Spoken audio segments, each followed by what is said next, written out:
सोचो आप छोटा सा बीज बोते हो और यही बीज एक दिन बहुत बड़ा पेड़ बन जाता है। इसी तरह छोटी सी इन्वेस्टिंग, चाहे वो 500 रुपए की हो, 1000 रुपए की हो पर मंथ, आपको लाखों करोड़ों में दिला सकती है, क्योंकि यही है पावर ऑफ कंपाउंडिंग। अगर आप 500 रुपए पर मंथ इन्वेस्ट करते हो तो आपको लगता होगा कि 500 रुपए से क्या होगा, लेकिन शायद आपको यह नहीं पता है कि अगर आप हर मंथ शिद्दत के साथ ये 500 रुपए इन्वेस्ट करते हो तो 12% के हिसाब से अगर आप 20 साल तक इन्वेस्टेड रहते हो तो आप इन्वेस्ट करोगे कुल 1,20,000, पर 20 साल बाद आपको रिटर्न मिलेगा 5 लाख रुपए। और अगर आप थोड़ा सा अपना टाइम होराइजन बढ़ा लो, 20 साल से 30 साल कर दो, तो आपको मिलेंगे 17 लाख रुपए। प्रॉब्लम यह है कि हम में से मैक्सिमम लोग इंपेशेंट हो जाते हैं। थोड़ा सा रिटर्न आया नहीं, थोड़ा सा कॉर्पस बना नहीं, कि हमको जल्दी रहती है उसको निकालने की और उसको यूज करने की। पर प्रॉब्लम यह है कि अगर आप उस पैसे को ग्रो नहीं करने दोगे, उस पैसे को इन्वेस्ट नहीं करोगे लॉन्ग टर्म के लिए, तो आपको रिटर्न भी आपके अकॉर्डिंगली नहीं मिलेंगे। ध्यान रखो, जिस तरह से एक पेड़ को बड़ा होने के लिए टाइम देना पड़ता है, उसी तरह से इन्वेस्टमेंट को भी बड़ा होने के लिए आपको टाइम देना ही पड़ेगा। एल्बर्ट आइंस्टाइन ने कहा था कि compounding is the 8th wonder, और ये बात बिल्कुल सही है। कंपाउंडिंग आपके लिए काम करती है जब आप सो रहे हो, जब आप ऑफिस का काम कर रहे हो, या फिर आप जब एंजॉय कर रहे हो। ध्यान रखिए, पैसा ही पैसे को बनाता है, और वो पैसा और पैसा और पैसा और बहुत सारा पैसा बनाता है। तो इस वीडियो में हम समझेंगे कि पावर ऑफ कंपाउंडिंग कैसे काम करता है। मैं एक्सेल के थ्रू आपको समझाऊंगा कि आप अगर लॉन्ग टर्म तक इन्वेस्ट करते हैं, लॉन्ग टर्म तक कंटिन्यूड रहते हैं उस इन्वेस्टमेंट में, तो ये आपके लिए वंडर कर सकता है, आपके सारे के सारे फाइनेंशियल गोल्स पूरे कर सकता है। बस आपको सिर्फ पेशेंट रहना है। अगर आप पेशेंट हैं तो आपका पैसा ऑटोमेटिकली ग्रो करेगा। तो आइए देखते हैं किस तरह से कैलकुलेशंस के थ्रू ये चीज एक्सप्लेन की जा सकती है कि आपका पैसा ग्रो करेगा, मल्टीप्लाई करेगा, अगर आप उसको टाइम देंगे। फ्रेंड्स, इससे पहले कि मैं आपको समझाऊं कि आपका डिजायर टारगेट अमाउंट सेव करने के लिए आपको पर मंथ कितनी एसआईपी करनी है, प्रोवाइडेड आपका टाइम फ्रेम सेविंग का 30 इयर्स, 20 इयर्स, 25 इयर्स और डिफरेंट इयर्स हो सकते हैं। मैं आपको समझाना चाहता हूं 500 रुपए की पावर। अगर मैं आज की डेट में आपसे ये कहूं कि 500 रुपए आपके लिए क्या मायने रखते हैं, तो आई एम श्योर ये आप कहेंगे कि 500 रुपए कोई बहुत बड़ी चीज नहीं है। और अगर मैं ये कहूं कि 500 रुपए एक महीने में, तो लिटरली आप हंसेंगे और कहेंगे कि अगर 2 लोग ब्रेकफास्ट, लंच या डिनर के लिए जाते हैं तो उस पर भी 500 रुपए खर्च हो जाते हैं। तो मैं आज इस 500 रुपए की पावर ही आपको समझाने जा रहा हूं, और इस 500 रुपए की पावर के बेसिस पे आपको समझ में आएगा कि कंपाउंडिंग कितनी पावरफुल चीज है।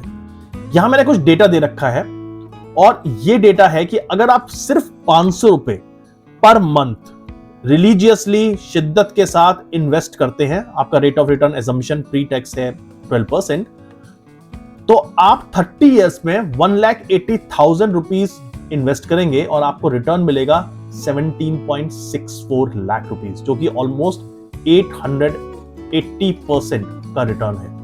25 इयर्स में आप 1.5 लाख रुपए इन्वेस्ट करेंगे और आपको मिलेगा 9.5 लाख रुपए, जो कि 500+% रिटर्न है।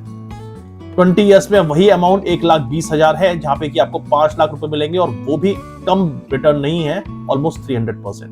लेकिन अगर आप इसी टेबल के बॉटम पे देखेंगे 3, 2, 1, तो आप देखेंगे कि आप 18,000 रुपए पे सिर्फ 21% रिटर्न कमा रहे हैं, 2 साल में 12,000 रुपए पे सिर्फ 14%, और 1 साल में 6,000 रुपए पे सिर्फ 7% रिटर्न।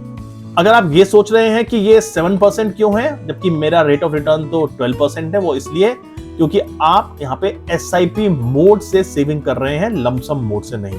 इस पर्टिकुलर टेबल को दिखाने का मतलब ये है कि आप रियलाइज कर सकें कि पावर ऑफ कंपाउंडिंग क्या होती है।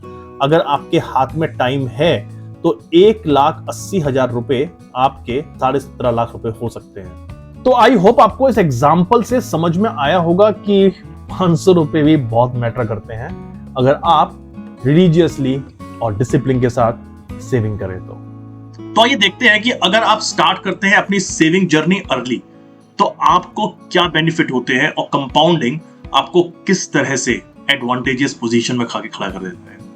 मैंने कुछ कैलकुलेशन ली है कि मुझे अपने दोनों बच्चों की एजुकेशन के लिए अप्रोक्सीमेटली 55 लाख रुपीस चाहिए, बच्चों की शादी के लिए कुछ 80 लाख रुपीस चाहिए, और अपने रिटायरमेंट के लिए 3 करोड़। तो टोटल कॉर्पस की रिक्वायरमेंट मुझे है ऑलमोस्ट 4.35 करोड़, जो कि मेरे पास होना चाहिए मेरे रिटायरमेंट प्लानिंग के लिए और मेरे बच्चों के फ्यूचर और मैरिज के लिए। तो अगर मैं 4.35 करोड़ को अमाउंट टू अचीव डाल देता हूं, तो मैं देखता हूं कि अगर मैं कंटिन्यूअसली 30 इयर्स तक एवरी मंथ इन्वेस्ट करता हूं तो मुझे अप्रोक्सीमेटली 12,000 रुपीज पे करने होंगे एज मंथली SIP, जो कि मेरा कॉर्पस जनरेट करेगा 4.35 करोड़ और मेरा टोटल अमाउंट जो इन्वेस्ट होगा वो होगा 44 लाख। ध्यान रखिए, फॉर ईज ऑफ कैलकुलेशन मैं यहाँ पर 12% प्री टैक्स रिटर्न परसेंटेज ले रहा हूँ और मैं यहाँ पे इन्फ्लेशन कैलकुलेट नहीं कर रहा हूँ, क्योंकि मुझे आपको यहाँ पे सिर्फ ये दिखाना है कि टाइम के साथ साथ आपकी कंपाउंडिंग कैसे इंपैक्ट होती है। अब अगर यही टाइम फ्रेम में 30 ईयर्स से 20 ईयर्स कर दूं, तो अब मुझे 43,000 रुपीज पर मंथ पे करने होंगे 20 ईयर्स तक, जिससे कि मेरा टोटल अमाउंट इन्वेस्टेड होगा ऑलमोस्ट 1 करोड़ रुपीज, लेकिन मुझे रिटर्न मिलेगा अभी भी 4.35 करोड़। और यही टाइम फ्रेम अगर मैं रिड्यूस करते करते 15 ईयर्स पे ले आऊं, तो अब मुझे इन्वेस्ट करना होगा 86,000 रुपीज पर मंथ, जिससे कि मेरा टोटल अमाउंट इन्वेस्ट होगा 1.5 crore, again for the same amount of return of 4.35 crore. और यही चीज 10 ईयर और 5 ईयर के लिए कैसे वर्क करेगी? 10 इयर्स के लिए अगर मैं इन्वेस्ट करने का प्लान करता हूं तो मुझे पर मंथ 1.87 लाख रुपीस पे करना पड़ेगा एज अ मंथली SIP, जिससे कि मेरा टोटल अमाउंट इन्वेस्ट होगा 2.24 करोड़ रुपीस और अमाउंट जनरेट होगा फिर वही 4.35 करोड़। और अगर यही कैलकुलेशन मैं करता हूं 5 इयर्स के लिए, तो आप देख सकते हैं मुझे अब इन्वेस्ट करना है 5.27 lakh rupees per month as a monthly SIP, जो कि इन्वेस्ट करेगा 3.16 crore rupees same amount generate करने के लिए।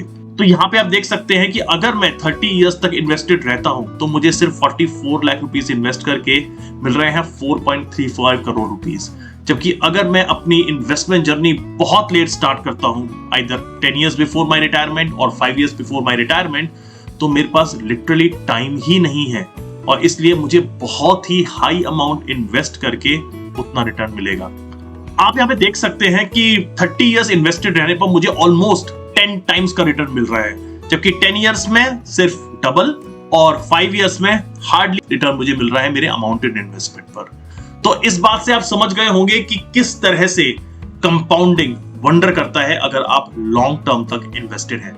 आई एम श्योर आपके पास भी बहुत सारे ऐसे मोमेंट्स आएंगे जब आप सोचेंगे कि जो मैंने कॉर्पस कलेक्ट कर लिया है इन्वेस्ट करके या ग्रो हो गया है, उससे क्यों ना मैं एक फॉरेन ट्रिप कर लूं, उससे क्यों ना मैं कोई गैजेट खरीद लूं, या उससे क्यों ना मैं कोई बड़ा सा एक्सपेंस करके अपने घर में रिनोवेशन कर लूं। ये सब चीजें समझ में आती हैं, ये सब चीजें सबके साथ होती हैं, पर आपको ये समझना होगा कि आपकी प्रायोरिटी क्या है। जिस तरह से आज हम प्राइवेट जॉब्स कर रहे हैं, हमारे पास कोई भी रिटायरमेंट सिक्योरिटी नहीं है, प्रोविडेंट फंड और ग्रेच्युटी श्योरली आपकी रिटायरमेंट और आपके एक्सपेंसेस के लिए सफिशिएंट नहीं होगा। तो ये बहुत जरूरी है कि आप जागरूक रहें और टाइम रहते इन्वेस्ट करना स्टार्ट कर दें, जिससे कि बहुत लेट ना हो जाए आपके लिए डिजायर्ड कॉर्पोरेट जनरेट करना। तो ये था आज का वीडियो, जहां पे कि मैं आपको एक्सप्लेन करना चाहता था पावर ऑफ कंपाउंडिंग।